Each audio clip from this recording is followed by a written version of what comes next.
Welcome, welcome. Hello, friends. Welcome to Basic Talk on Thursday night. My name is Anna Zugari. And if we haven't met yet, I'm just a basic girl with a little extra. I am so glad you're here. If you're joining us live, please let me know where you're watching in the comments. And if you're watching the replay, just go ahead and leave also your hashtag replay so I can send you some virtual popcorn. And again, thank you so much for watching. Today, I am here to talk a very particular topic. If you know, this during this month, we're going to be talking about how to understand and how to empower teenagers. I decided to talk about this because I have a teenager in the house, and for the second time in my life. And I kind of messed up the first one, so I don't want to do that with the second one. And I wanted to share some tools that I have implemented and have worked pretty well, I would say.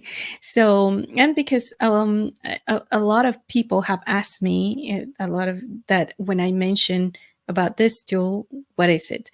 So, the topic of today's stream is right here. What color are you? Yes. So this it refers to temperament. I want to ask you, how's your communication with others? Yeah, like um it was it's kind of like intuitive, right? Like that we talk to communicate, but sometimes we don't do it very effectively. And that is something that I learned a couple of years ago with this tool. How to help others with the things that I'm saying, right? So the tool that I'm talking about is this fabulous book right here. It's I Said This, You Heard That from Caitlin Edelman. And this has been a life-changing tool. So I want to share a couple of highlights or what is it about. So you can go and grab your own copy in Amazon. They have it there. I've done it. It's a 6-week study that you can do it at your own pace, but it's been really, really helpful. So I'm going to walk you through what's in the book and how can this tool help you in if you maybe I might even start a new study for 6 weeks, maybe not the live stream, but on a video setting or a Zoom if you're interested. Depending on how many people will be interested, I will start this. I've been guiding several groups through this book in the past, so I will be happy to.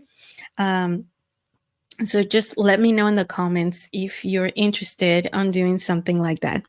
Okay, so what I want to tell you is that this book is based on Ephesians 4:29, and I'm so sorry about the way that StreamYard is chopping up this part on on the scripture. I don't know why it doesn't put it correctly because that's how I typed it. But anyways, and it says Ephesians 4:29 says, "Do not let any unwholesome words come out of your mouth, but only what is helpful for building others up according to their needs, that it may benefit those who listen." Let's break that down a little bit, right? It says, "Do not let any unwholesome talk come out of your mouths." Let's just stop right there. What is unwholesome words? I don't know about you, but I like to talk. I like to talk. And it wasn't until I really sat down and pondered and try to memorize this part of a scripture that I was like, wow, I am saying things that make no sense, or I'm just talking because I want to be heard.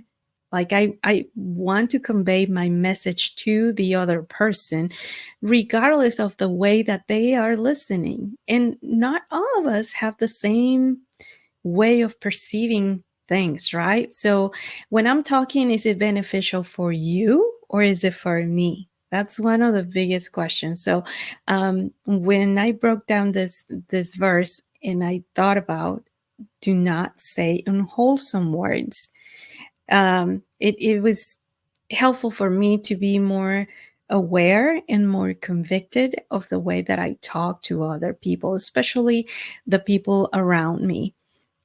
And then the next part goes on to say, but only what is helpful for building others up according to their needs. So each one of us have needs. We're needy people, right? And when we don't say things that are building up people, um, we do the opposite. We're tearing them down. So, how can we be more mindful about saying things that are going to empower and help others um, when we talk to them and when we're trying to communicate? We're going to see how that goes. And then the last part, that it may benefit those who listen, right? Because there's people that don't want to listen, that don't want to hear you. So that's how I break down this Bible verse into three sections that help me to remember what am I saying? Am I saying these things to because I'm thinking about myself, or am I thinking about the other person? And that has helped our household tremendously. So yeah, that's the part that is more impactful about this tool. The next thing is understanding what temperament is. So Caitlin Ederman, the author of the book, defines temperament as this: it's your innate wiring from God, what you're naturally predisposed to, like your eye color or fingerprint. It's unchangeable. So there's something which is the personality, and the personality is very different because your personality it's being formed through your experiences, your environment, the kind of parents that you have. So that's what forms your personality, right? So it could be different, but according to Caitlin, we all have the four temperaments. There's four of them, but some are more predominant than others. And we're going to go briefly about what is each one of them. But I didn't know this. A temperament for me was just a negative word. Temperament to me was like being angry, or when you were like being firm or loud or things like that. So understanding the definition of temperament, the way that she puts it, it's something that it comes naturally, that you are born with, and that is unchangeable. That kind of puts a better understanding on why is it important that we know what kind of temperament we are. So the next thing is that understanding, like I said, she divides them into four different aspects in four different colors. So what color are you? Do you know? If you know your color, if you've done the temperament study, let me know in the comments how what color are you. So I'm going to tell you out of the back, I'm a yellow.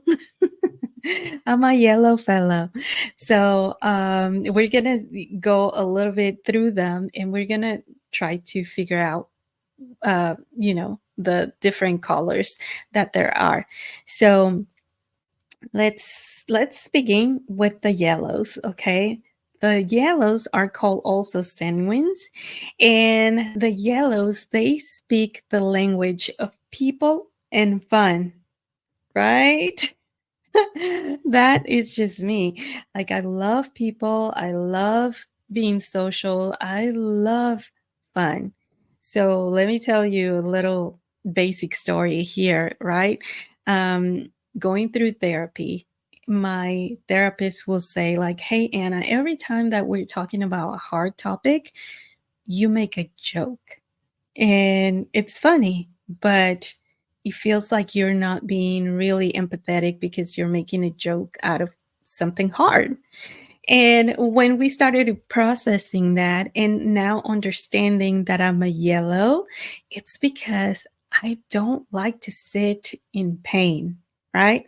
And also, there is the element of the culture. As Mexicans, I think it's in our veins that we make jokes about tragedies, and that's just part of our culture, and it's something that I like, but I didn't understand, or I wasn't aware on also how was being I was using that to reflect very little empathy towards others, right? Like if somebody would get hurt, I laugh. And I just, yeah. So that's not good. Now, I'm not saying somebody that, like in a car accident or something like that. No, no, no. But if, let's say, like if when my mom ran into a glass because it was so clean, like a glass door, instead of going to, like, I mean, she didn't break it or was very, very hurt, but it was funny and I laughed instead of going to help, right? Or when my daughter fell, just she slipped on the floor and I thought it was funny instead of running off and helping her. So understanding what are like, what are the strengths and the weaknesses of being a yellow have helped me a lot. So that was a basic story on the yellows. Let's go to the next one, the cholerics. The language of power and control. Mhm. The people that are like, I'm gonna be on time. This has to be this way. They're great bosses. They're good leaders, and yeah, they like to manage stuff. So, is that you? Let me know in the comments. The next color is the green, the pragmatics, and they talk harmony and calm. Like, do not stress them. They don't have any urgency of doing anything. And it could be, imagine a choleric and a pragmatic in the same environment, right? So that's why it's so important. And are you starting to see how this could be very helpful in your household? I'll tell you a little bit more about this. And then the last ones are the melancholics, the language of perfection and order. Oh my goodness. Yeah, I have some of those here too. And yeah, it's for somebody, I like order, but it's not my priority. And living with a person that's their number one thing, it could cause chaos or misunderstanding, miscommunication, fights, you name it. So that's why I feel like it's super important that we know each other's colors, and not for the judgment, right? Because at the end of the book, she tells us like, this is not a tool for you to start judging other people. It's actually to help you understand other people. And when we put it in the context of helping our teenagers and understanding how their minds are working and how their temperament is, it helps us to communicate better, right? So that's my intention here.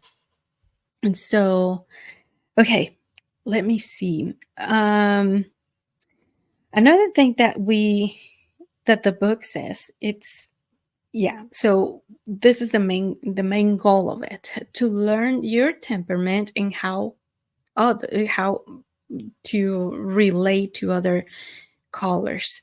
So like I said, we all have the four, right? The four colors, but we have some predominant. And the book comes with little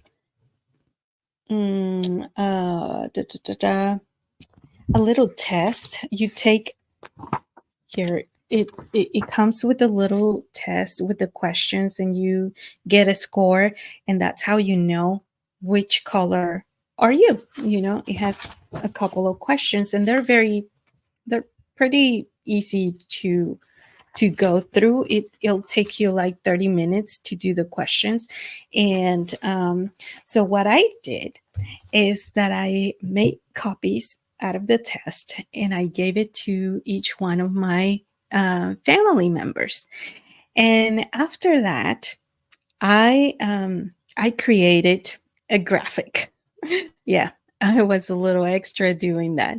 So here's my family's graphic. Okay, they probably wouldn't want me to share this, but um, there's nothing really wrong about it. I'm gonna make it a little bigger so you can see. Okay, so you see, there's 5 people in my family. This one, it's my husband, and you can see the blue. It's he's predominant, and you see the yellow right there. Hmm. Then it's me, and look how high the yellow is.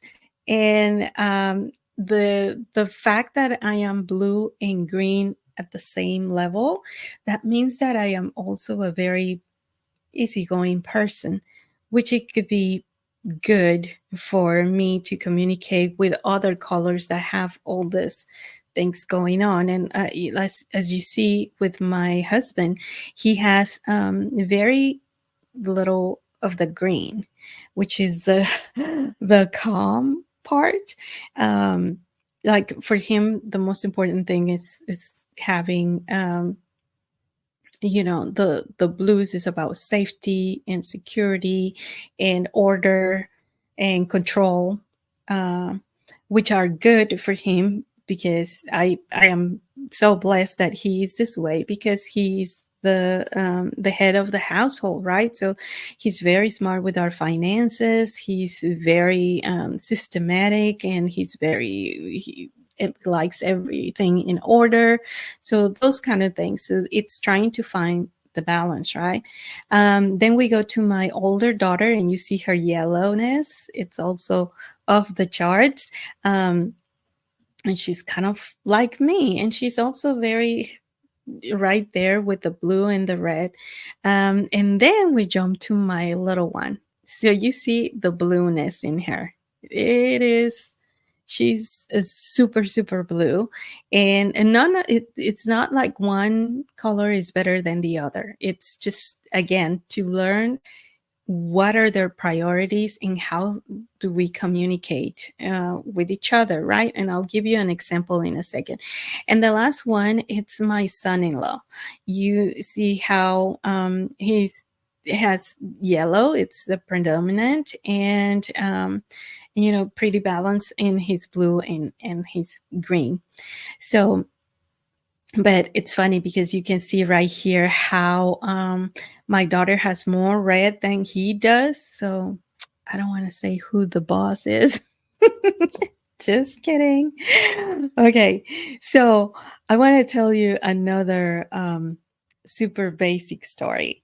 So this is when I was starting to take this into practice.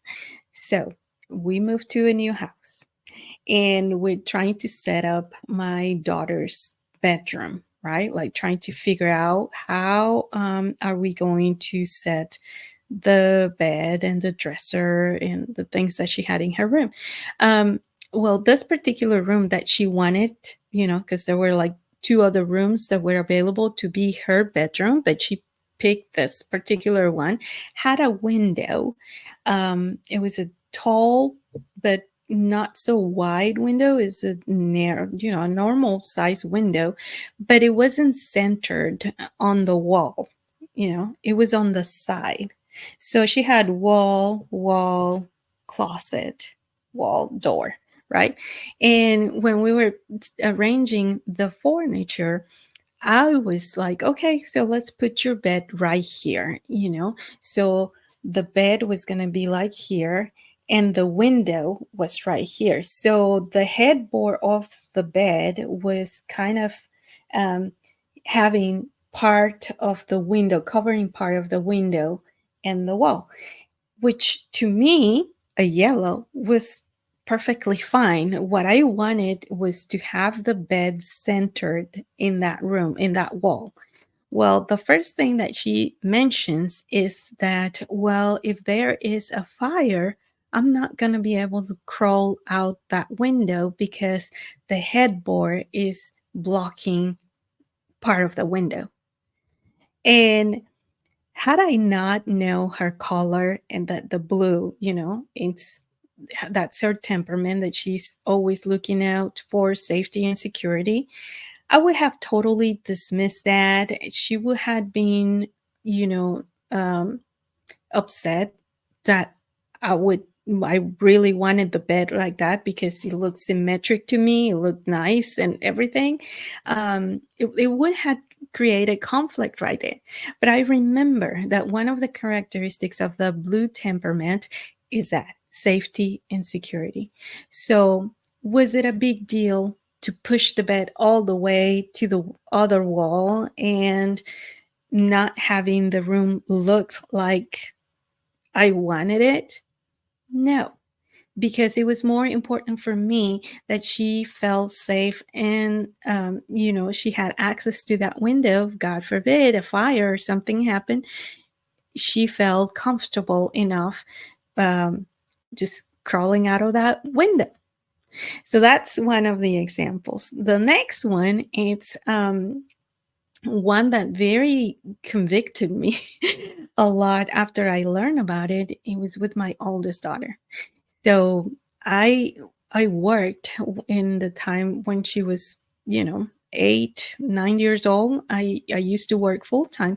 So in the mornings, the three of us, because her little sister wasn't born yet, we will just yeah, we will stay late at night, and then in the mornings it was just a chaos trying to get up, and both of us will be like, the alarm will go off, and we will be like, oh, 5 more minutes, and my husband, which is a red, he will be like, nope, y'all need to get up right now because we're not doing the late thing. And we had one car, so we all had to ride in the same car, and so it was like this fight, and then I would come and start screaming at her and saying like, oh my gosh, look, hurry up, because I would come in here like, okay, time to get up, and she didn't get up. And then the second time, or okay, 5 more minutes, and then again I would walk in there and I'm like, oh my gosh, get up now.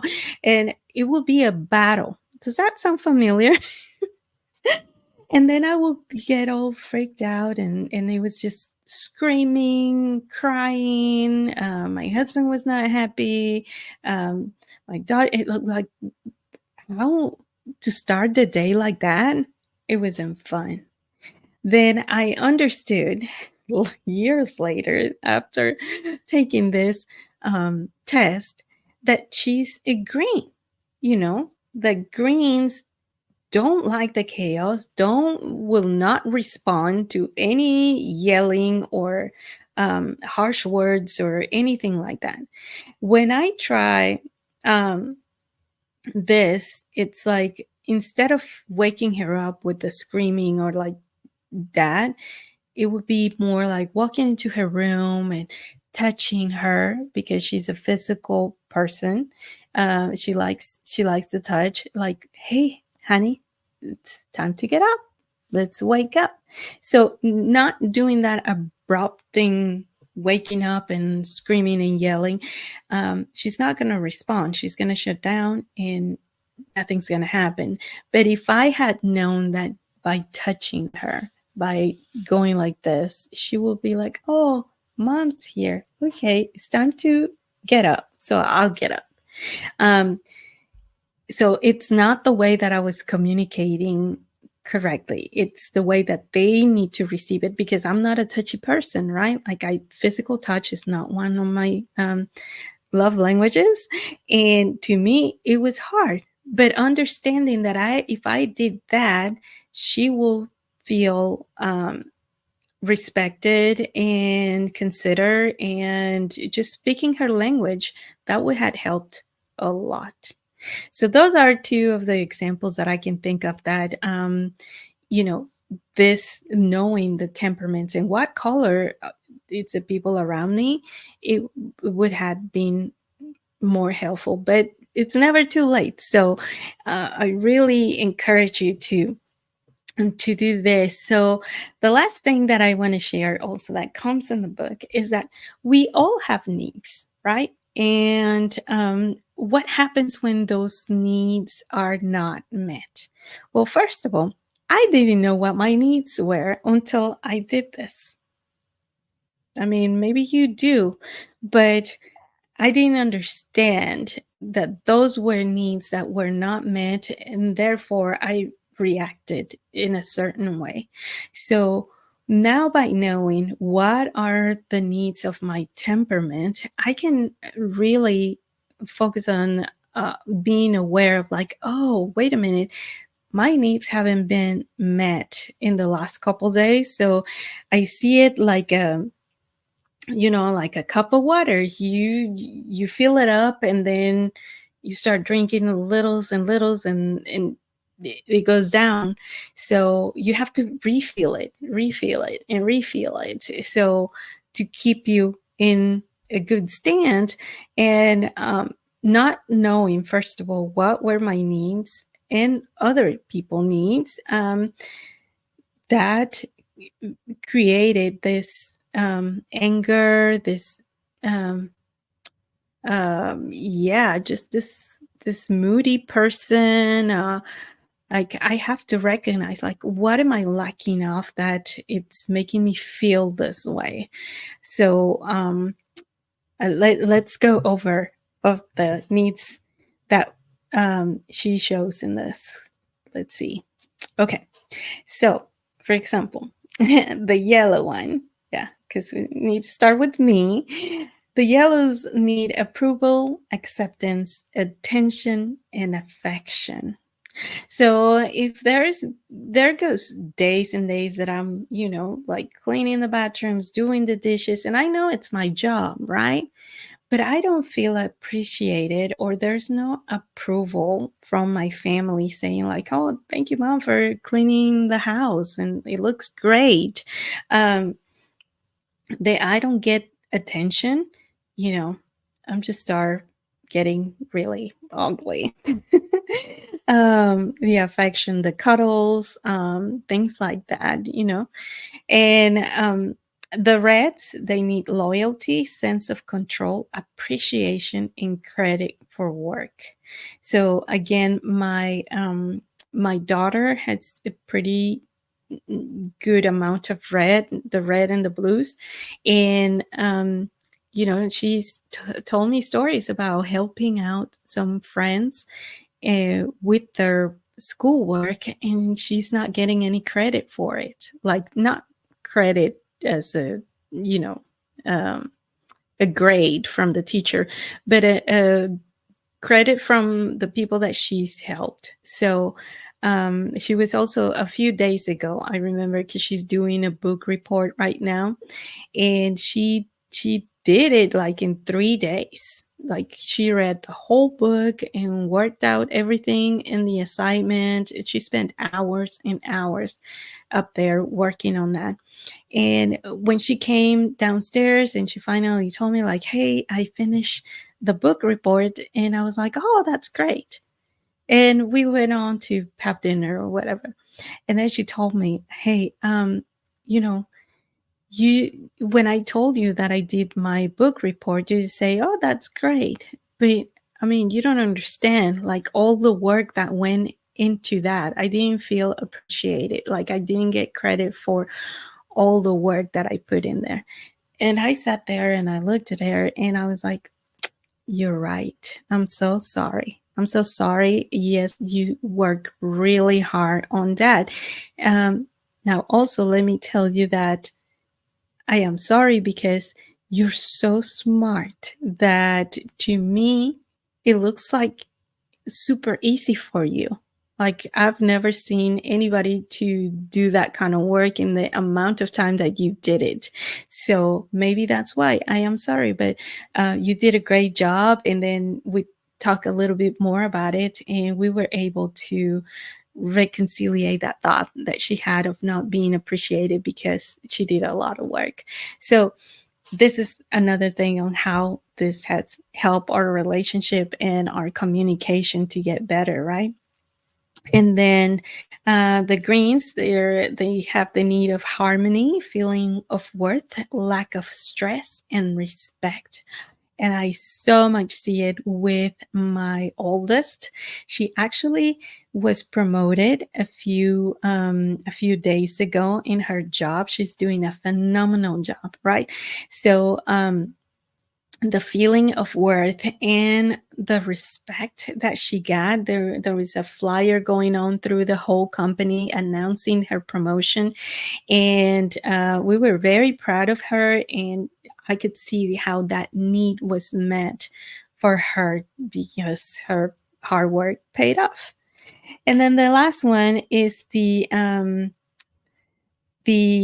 oops, sorry, safety, sensitivity, support, space, and silence. So, yeah, that's something I can see on my husband. He loves space and silence. So, there's, like we do a lot of things together, but he likes that. He likes to just sit there and enjoy the silence. And to me, I can't. I have, while he's sitting there and I'm in the kitchen just next to each other, but I have my headphones with my music on my phone because I need the the people, the noise, the songs, the funny stuff going on while I'm doing something else. So again, this has been very, very helpful for me and my family to learn how to communicate better and respect each other and not judge like, oh, here comes Anna, you know, dancing like a crazy person in the middle of the day or anything like that. On the contrary, we understand now what it's that we need and how we receive also the communication in a better way. So because I am fun and I like communication in a less professional way. I don't know how to say it. Very basic. That's how I receive information, right? So in and if I come all over the place, like because I like to talk, and I come to my husband, and sometimes I start one story and I go to another one and another one, and he's like, okay, give me one thing at a time. Tell me what is it that you want to communicate right now. So we're learning, we're practicing, we're seeing that how this has been helpful, and I hope that sharing my basic stories and my experience learning about temperaments help you and help your family to have a better communication and just to um, yeah, empower and understand those that you love and around you. And I think that is a way to love Jesus, obey Jesus, and tell everyone about him. So thank you so much for being here again. I appreciate you, and you want to leave your comments. Tell me if you want to know more about the book. I'll put the link on the comments also on where to get the book. And if you want to start a group, I would be happy to join you and guide the conversation. Like I said, I've done it like 3 times and I just love it. And I can do it one more time. So if that is of interest of you, let me know and we'll talk about it. So again, thank you so much and we'll see you next time. Thank you. Bye.